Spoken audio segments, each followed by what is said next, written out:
A month ago I reviewed this little boy. See what I did there?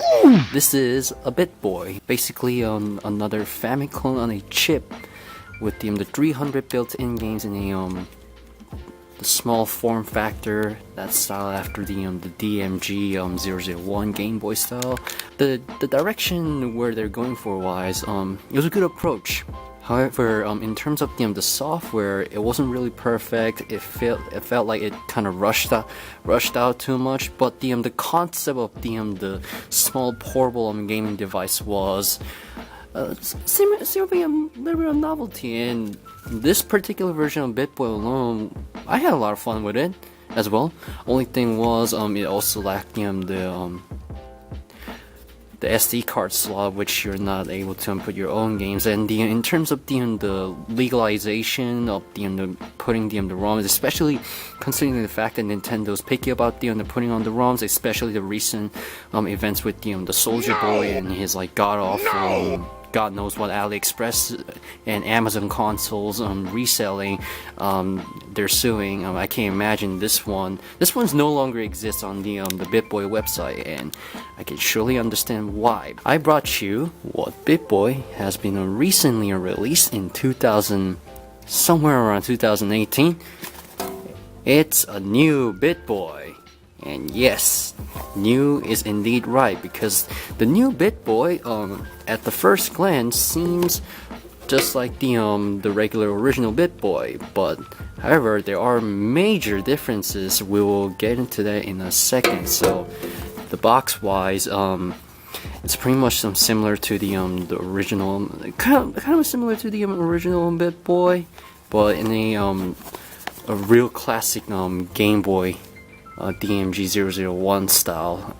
Right after from that, actually that's where the directions where they're going for. In fact, this system does not only play the NES game like the original BittBoy does. Oh no, it does much more. We will get into that in a very short in a minute. And there's a lot of drastic change. I've been playing with this thing and having a little blast and all that. Box wise, it looks okay, although this part seems to be really empty, that's for sure. Under here it shows the Game Boy style of BittBoy with the Pokemon on it. Everything old is Retrolution. BittBoy is indeed a good boy. Haha, see what I did there? No! It also supports external micro SD card. And not only that, it will also play the NES, Famicom, and Game Boy Color and Game Boy games. That's pretty important because like I said before, the previous Game Boy, you're only allowed to play the NES titles that was built into the system. By the time I'm reviewing this unit though, however, there will be the firmware update where the BittBoy just announced that they're allowed to play Game Boy Advance games, Super Nintendo games, and PCE games, which is a shame because it's only available. The update is only available for the version 2 BittBoy. What I got is the version 1, unfortunately. But for me, personally, I'm being straight up honest. I couldn't care less about the update as long as I can play the NES games. For me, that's a good way to go, cause NES for me is the life. You know what else is the huge improvement is that this one also comes with the headphone jack. But the input's only one input though. How they work it out, but I'll show you later on. And the same save feature as well, and 2.4 IPS screen. Now this is important because the previous BittBoy, as I may go through the comparison, it's 2.2 inch screen. So you gotta make sure to know with that there's a difference in the sky. There's full screen and original resolution display, but again, if you are by the time I'm releasing this video, if it's the version 2 BittBoy, then there's a 3 display mode, just to let you know. But as for the version 1, it's full screen, the original resolution display. There's also screen brightness adjustment, and the way they did the screen bright adjustment and even the volume wise, they all did it in the internal software way, which I'll get into in a minute. And the 7 AM rechargeable lithium battery life 2 to 3 hours, and TV out, which is Just like the previous BittBoy, it's the AV out, not HDMI. Inside the box, there's also the little easy user manual, like so. I'm not gonna rabble too much about the manual, but it's a little bit of a nice touch than the previous BittBoy. But then again, the previous BittBoy was self-explanatory. It was just plug and play console. But onto the box, it's pretty much the identical box design from the previous BittBoy. I already wrapped it in the back just to authenticity, but we'll get into the main unit in about a second. Whoopsie daisy. That's inside a box. There's the another box, and in that box there is the micro USB cable and the AV output. For me, this is the first time I've seen this type of AV output where it's like the headphone jack kind of stuff. So I thought that was pretty interesting. And yes, that means both AV out and the headphone set goes to the same pin output. So I thought that was interesting. And again, it still uses the micro ST USB charger. Now onto the main unit itself.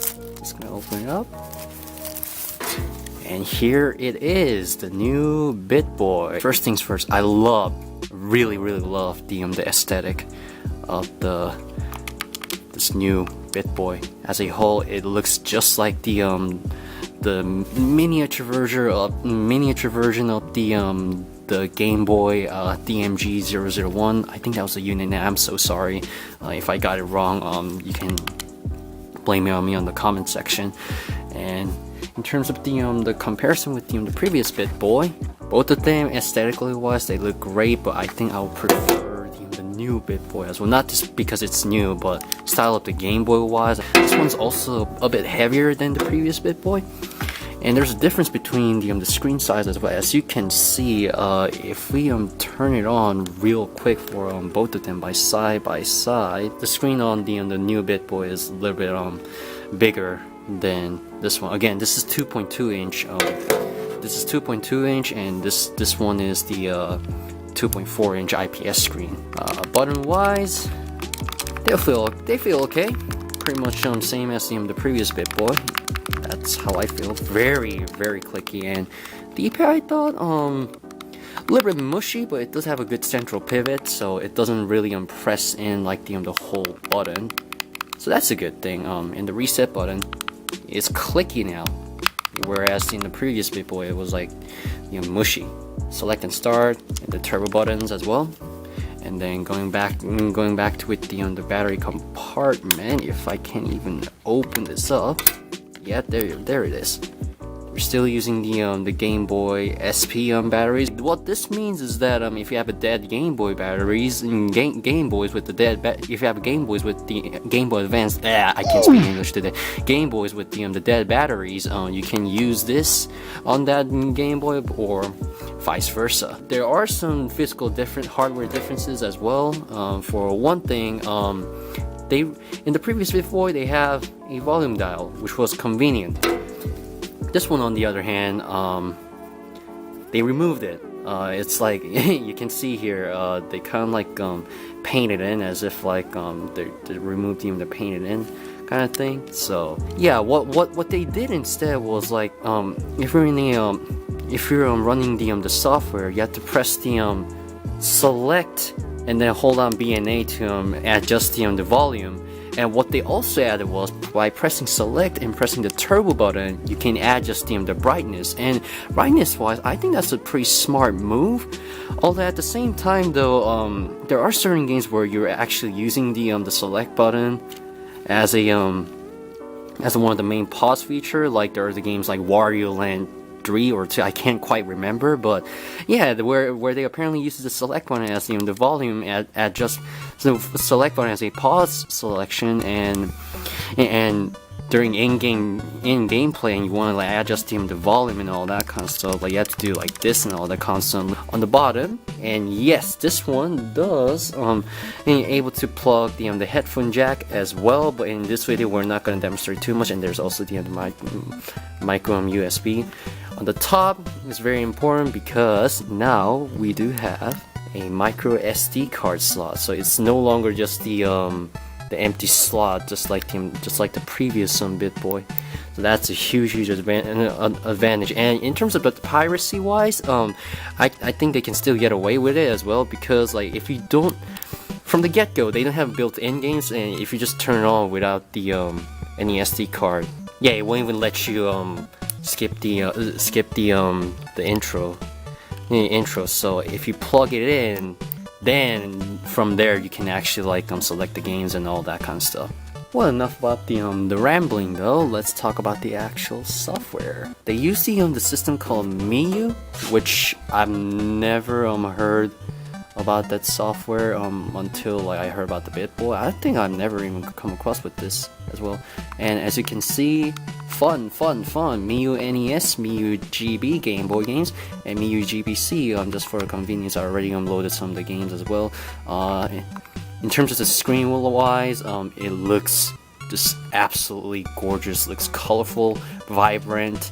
Even the previous BittBoy, the screen was pretty good in my opinion, but this one, my goodness, it looks absolutely gorgeous in my opinion. I already added some of the games as well. Like as you can see, there's a major main menu system, and you can see like there's like the image. It doesn't really show the image. Like even if you try to put your artwork, it doesn't work at the current state. But maybe I'm assuming it might work on the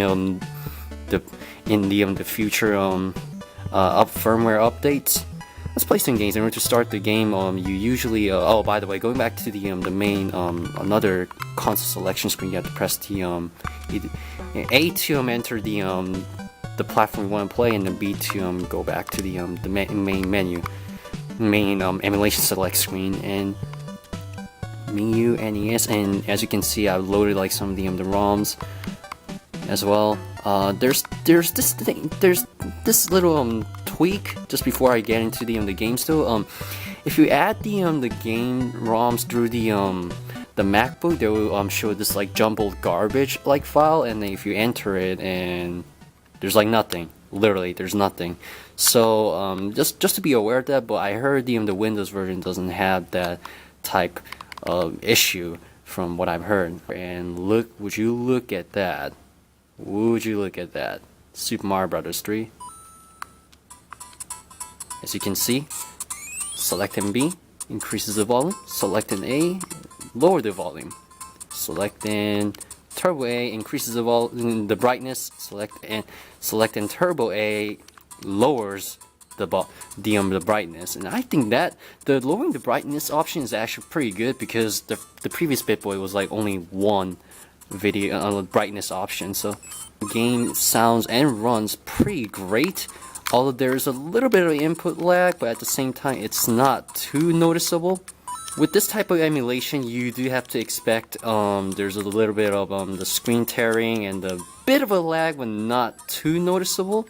Now I'm just going to talk about the major another difference feature. If you press the reset button, there's the display mode. It's full version, full screen, and then default, like I think it's 4:3. It makes the screen smaller, as you can see, tell the difference, and then holding down the B button, yeah, it works like that. And save function wise, let's say I already have the save. You save it like this.